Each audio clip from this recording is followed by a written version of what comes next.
welcome back to this focus area. Here we will meet the accountancy professionals in the world of business. We are going to use Professional Development Bank Limited to create the business environment in which each accountancy professional is involved. Here we will obtain an understanding how each accountancy professional fit into the structure of the bank and how each of these professionals' unique expertise contribute to the success of business. Lastly, we will discover the criteria that the bank used when they selected accountancy professionals for appointment in their different roles. Ultimately, you will get a much clearer picture of your future role in the context of business. Let's start by looking at the organogram of Professional Development Bank Limited. No, what is this? This doesn't look right. If you are interested in chemistry, you will probably be familiar with the periodic table. The periodic table summarizes and predicts the properties of the chemical elements reflected on the table.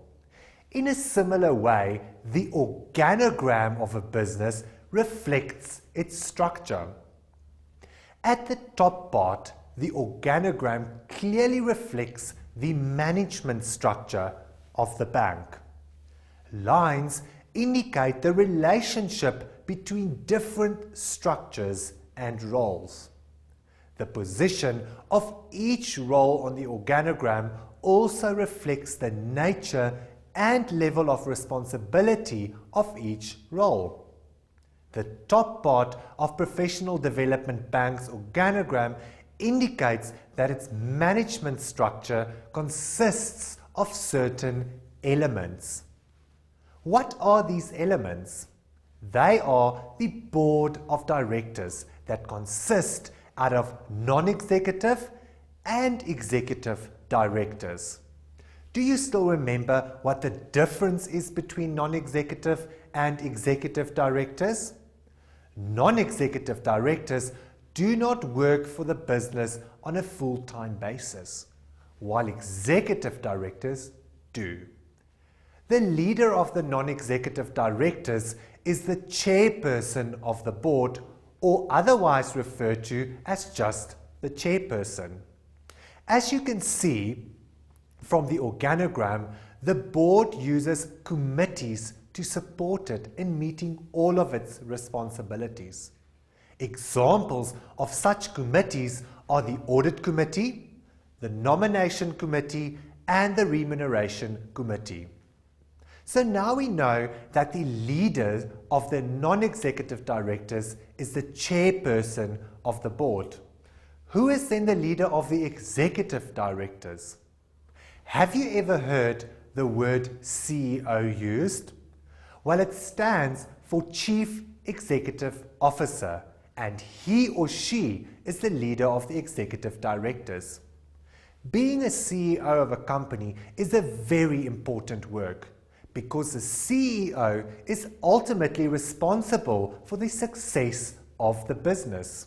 However, the CEO is also supported by other executive directors who are each responsible for certain areas in the business. Professional Development Bank's business is divided into 3 areas, with an executive director in charge of each of these areas. These areas are operations, support services, and finance. You will notice that the internal auditing function lies between the Audit Committee and the CEO. Note that the head of the internal auditing function is a CIA. Since the internal auditing function plays an oversight role, it should be independent of the day-to-day activities of the business. For this reason, the head of the internal auditing function, who can also be called the Chief Audit Executive or CAE, reports to the Audit Committee and not to the executive management on the process and outcome of all internal audit work. The CAE is also appointed by the Audit Committee, and the Audit Committee determines the remuneration and performance evaluation of the CAE. Always remember that the Audit Committee should only consist out of members who are all non-executive directors of the company. Let's look at an example to understand why internal audit function should report directly to the Audit Committee. Let's pretend that the internal auditing function finds irregularities that executive management is part of. If the CAE now reports the finding directly to the executive directors, what do you think will happen? Well, the CAE will be placed in a very difficult position. Why?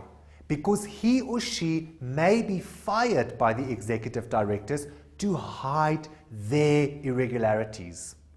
So, in other words, an internal auditing function that reports to the Audit Committee of an entity instead of the executive directors is therefore protected from manipulation by executive directors. Why? Because all the members of an audit committee are non-executive directors, i.e., they are not working at the company on a full-time basis. However, the internal audit function should work closely with the executive management of the business and should have a good working relationship with the CEO. You should always remember that the CAE should preferably report to the CEO on all administrative matters like leave arrangements and working hours. When we focus on the finance function of the bank, we see that it is under the management of the Chief Financial Officer or CFO. We also note that the bank's CFO is a chartered accountant.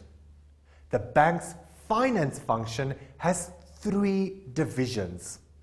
These divisions are Accounting and Reporting Division, staffed by a professional accountant and an accounting technician, a Management Accounting Division, which is staffed by a chartered global management accountant, and a Tax Division, which is staffed by a tax professional. At the top of the organogram, next to the company's name, you will see a dotted line to the external auditor. Why is the line dotted? This is because the external auditor is completely independent of the bank. The external auditor is a registered auditor and is appointed by the owners of the bank, i.e., the shareholders. The Audit Committee should make sure that the external auditor is independent. Did you notice that all 7 of the professionals we met in the previous focus area are represented on this organogram? Let's quickly recap. The external auditor is a registered auditor. The CFO is a chartered accountant. In the Accounting and Reporting Division is a professional accountant and accounting technician. In the Management Accounting Division is a chartered global management accountant, and in the Tax Division we have a tax professional. And heading up the internal auditing function is a certified internal auditor. So now you know how each of these 7 accountancy professionals that we have introduced to you fit into a real-life business scenario. Since you may be working towards becoming a member of one or more of these accountancy professionals, we will now obtain an understanding of the unique expertise that each accountancy professional uses to contribute to the success of the bank. This understanding will provide you with an idea of your future role in the accountancy profession or professions of your choice. Since one cannot separate the unique expertise that an accountancy professional contributes to a business from the appointment criteria that a business will use when appointing such professionals, we will also find out what it takes to get appointed in these accountancy positions. Let us start with a junior accountant position at Professional Development Bank Limited. An accounting technician holds this position. From the organogram, you can see that the junior accountant reports to the financial accountant. The bank's junior accountant is an accounting technician at the platinum level and is a member of the Association of Accounting Technicians South Africa, or otherwise referred to as the AAT-SA. The junior accountant has several accounting duties, which include process VAT returns, process the monthly payroll, process journals, perform bank reconciliations, and effectively working as a team member in the financial accounting division, i.e. teamwork. Also remember that a junior accountant should have the necessary competence to fulfill the role. The appointment criteria that the bank sets for a competent junior accountant are a bachelor's degree in financial accounting, should be an accounting technician at the platinum level, should have work experience in the financial accounting field, should be computer literate, including the use of MS Office and MS Excel, should be able to communicate clearly, verbally, and in written English, i.e. communication skills, and should be able to work in a team, which is also a pervasive quality and skill, should be able to work under pressure, and should be able to work with a high degree of accuracy, and should have an attitude of ethical behavior with integrity. So now we know more or less what a junior accountant does, as well as the appointment criteria. What are your thoughts? What would you have to do to make the grade and get appointed in the junior accountant position at the bank? To answer these questions, let's think back to what we have learned from the stepping stones to a profession section. There, we obtained an understanding of the distinguishing characteristics of a professional. Do you still remember those characteristics? Don't worry, let me refresh your memory. These characteristics are sound theoretical knowledge, pervasive qualities and skills, intensive academic education and practical training, assessed competency, professional body membership, compliance with a professional code of conduct, and delivering a service. Can you maybe see a link between the distinguishing characteristics of a profession and the appointment criteria for the junior accountant? At this stage, I only want you to think about it so long. Don't worry about answering this question just yet. In a later example, I will demonstrate this to you. We now know what the job description is for a junior accountant, as well as the appointment criteria. But what about the 6 other professionals that we have learned about? Well, to find out more about the other 6 professionals' job descriptions and appointment criteria, you can head down to the additional resources link on the left of the MyUNISA main page and read it after this focus area. Let's first quickly recap on what we have learned so far. In this learning unit, we have obtained an understanding of the footprint of the accountancy professions, and we discovered how each of the professionals contribute to mitigating agency risks. We also learned how they protected the public interest. Thereafter, we have been introduced to the who's who in accountancy, which consists out of 7 accountancy professionals. We also obtained an understanding of the unique role of each profession and are now familiar with the professional designation used by each of them. We met the accountancy professionals in the world of business and obtained an understanding how each accountancy professional fit into the structure of Professional Development Bank Limited. Further, we came to understand how each professional's unique expertise contribute to the success of the bank, as well as what appointment criteria are used for accountancy professionals. Lastly, we realized that the appointment criteria of a junior accountant may link to the characteristics of a professional.